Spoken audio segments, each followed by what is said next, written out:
الحمد للہ رب العالمین والعاقبۃ للمتقین والصلاۃ والسلام علی سید الانبیاء والمرسلین۔ یہ مکتوب شریف حضرت امام ربانی رضی اللہ تعالیٰ عنہ کے مکتوبات میں سے دفتر اول کا مکتوب نمبر 132 ہے، جو حضرت مولانا محمد صدیق بدخشی رحمۃ اللہ علیہ کی طرف لکھا گیا، اور اس میں آپ نے دنیا دار لوگوں کی صحبت سے اجتناب کرنے اور فقراء کی صحبت اختیار کرنے کی ترغیب دلائی ہے۔ آپ ارشاد فرماتے ہیں کہ ربنا لا تزغ قلوبنا بعد إذ هديتنا وهب لنا من لدنك رحمة إنك أنت الوهاب۔ یہ دعا مانگتے ہوئے کہ اے ہمارے رب، ہمیں ہدایت دینے کے بعد ہمارے قلوب کو نہ پھیر دینا اور ہمیں اپنی جناب سے رحمت عطا فرمانا، کیونکہ بے شک تو بہت عطا فرمانے والا ہے۔ اے برادر، ظاہراً را از صحبت فقراء دل تنگ گشتہ،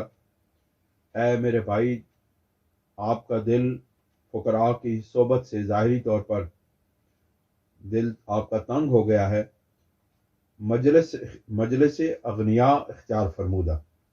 کردہ عید، اور آپ نے دنیا داروں کی، اغنیاء کی مجلس اختیار کر لی ہے۔ بسیار بد کردہ، آپ نے بہت برا کام کیا ہے۔ بسیار بد کردہ عید، آپ نے بہت برا کام کر لیا ہے، بہت برا کام کیا ہے۔ امروز اگر چشم شما پوشیدہ است، فردا خائن کشاد۔ اگر آج آپ کی نظر سے فقراء کی صحبت کی اہمیت یا اس کا مقام اگر پوشیدہ ہے، اور آپ کی نظروں میں اغنیاء کا مرتبہ یعنی دنیا داروں کا مرتبہ زیادہ ہو گیا ہے، تو آج آپ کی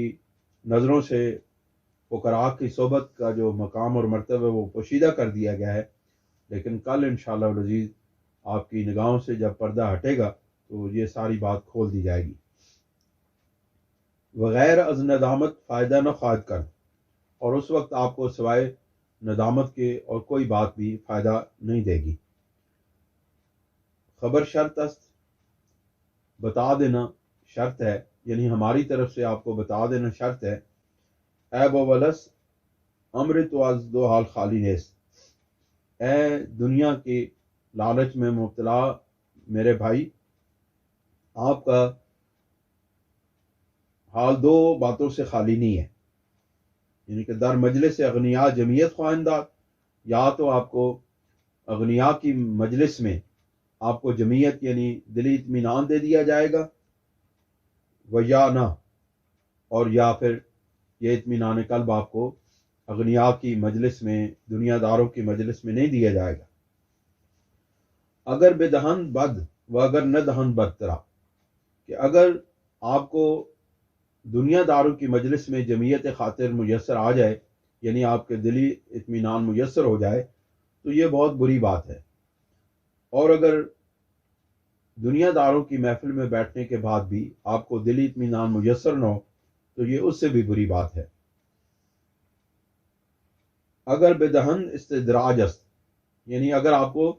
دنیا داروں کی محفل کے اندر دلی اطمینان حاصل ہو جائے اور اگر آپ کو اطمینان دے دیا جائے تو پھر یہ استدراج ہوگا، یہ کرامت نہ ہوگی۔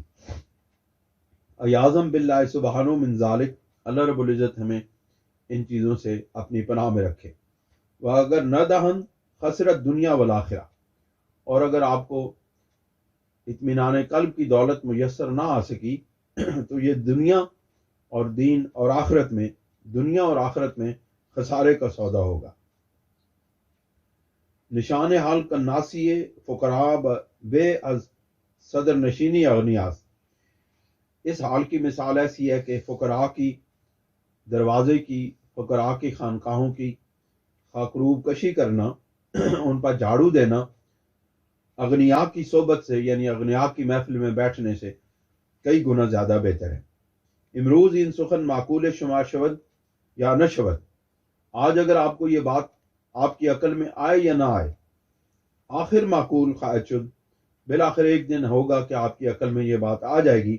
اور آپ کو فقراء کی مجلس اور اغنیاء کی یعنی دولت مندوں کی اور دنیا داروں کی مجلس کے فرق سے آگاہی حاصل ہو جائے گی۔ وہ فائدہ نہ خواہد داشت، لیکن اس وقت پھر آپ کا اس بات کو سمجھ لینا، نہ آپ کی عقل میں اس بات کا آ جانا آپ کو کوئی فائدہ نہیں دے گا۔ آرزوئے طعام چرب و تمنا لباس فاخر شمارہ درین بلا انداخ، آپ کے اندر جو مرغن کھانوں کی لالچ تھی اور جو لباس فاخرہ یعنی خوبصورت لباس پہننے کی جو تمنا آپ کے دل کے اندر پوشیدہ تھی، ان دونوں باتوں نے یعنی کھانا، لذیذ کھانا اور خوبصورت لباس، قیمتی لباس زیب تن کرنے کی جو آپ کے اندر خواہش موجود تھی، ان دونوں خواہشوں نے آپ کو اس بلا میں، اس مصیبت میں مبتلا کر دیا ہے۔ ہم ہیچ نہ رفتاست، ابھی بھی کچھ بھی نہیں گیا ہے، آپ کے ہاتھ سے کچھ نہیں گیا۔ ہنوز ہم ہیچ نہ رفتاست، ابھی آپ کے ہاتھ سے کچھ نہیں گیا ہے۔ فکر بر اصل بکنیت، آپ کو اصل بات کی فکر کرنی چاہیے۔ وہ ہرچے از حق سبحانہ و تعالی مانے آئد آن را دشمن دانستہ، اور ہر وہ بات جو آپ کو اللہ رب العزت سے روک دینے والی ہو، اللہ کی بارگاہ سے آپ کو دور کر دینے والی ہو، اس کو اپنا دشمن سمجھنا چاہیے۔ ازو فرار نمائد، اس سے دوری اختیار کرنی چاہیے، یعنی اس سے بھاگنا چاہیے۔ وہ حذر کنید، اور اس سے خوف کھانا چاہیے، یعنی ایسی باتیں، ایسے معاملات، ایسے اعمال جو آپ کو اللہ رب العزت سے دور کر دینے والے ہوں، ان کو اپنا دشمن سمجھنا چاہیے، اور ان کو اپنے ان مانعات کو اپنا دشمن سمجھنا چاہیے، اور ان سے دوری اختیار کرنی چاہیے، ان سے بھاگنا چاہیے، اور ان سے ڈرنا چاہیے، خوف کھانا چاہیے۔ ان من ازواجکم و اولادکم عدوا لکم فاحذروہم، اس پر حضرت امام ربانی رضی اللہ تعالیٰ عنہ یہ آیہ مبارکہ ایک دلیل کے طور پر پیش کرتے ہیں۔ آپ فرماتے ہیں کہ اللہ رب العزت نے فرمایا کہ ان من ازواجکم و اولادکم عدوا لکم فاحذروہم، کہ بے شک تمہاری ازواج میں سے اور تمہاری اولادوں میں سے وہ تمہارے دشمن ہیں، یعنی کہ ایسے اولاد، ایسی ازواج جو بندے کو اپنے رب سے جدا کر دینے والی ہو، وہ انسان کی کبھی بھی دوست نہیں ہو سکتی، وہ ہمیشہ دشمن ہوتی ہے۔ تو فاحذروہم، پھر اللہ رب العزت فرماتے ہیں فاحذروہم، تو ایسے حالات سے، ایسی ازواج سے اور ایسی حالات سے دوری اختیار کرو۔ نس قاطعہ، آپ فرماتے ہیں یہ قطعی نس ہے۔ حقوق صحبت بران داشت کے یک مرتبہ بشما نصیحت کردہ شبد، آپ نے جو ہماری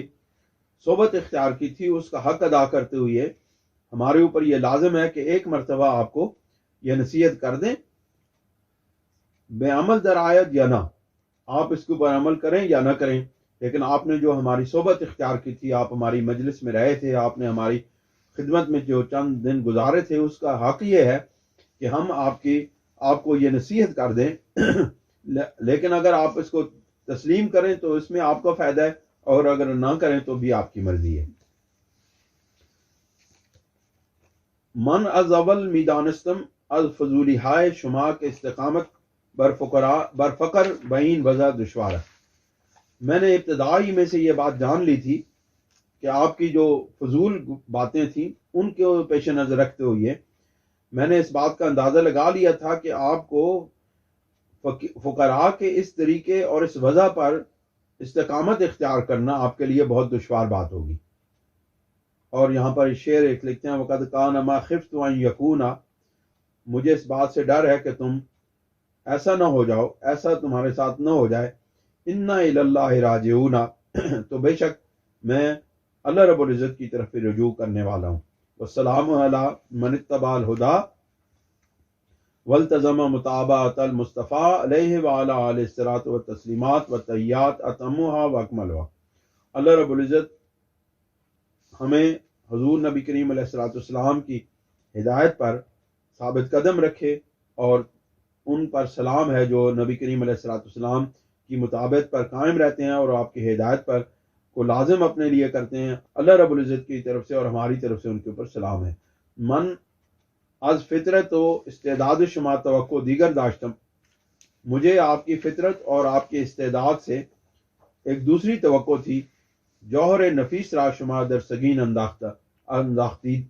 آپ نے بہت قیمتی موتیوں کو گندگی کے اندر ڈال دیا ہے۔ انا للہ و انا الیہ راجعون، وآخر دعوانا ان الحمد للہ رب العالمین۔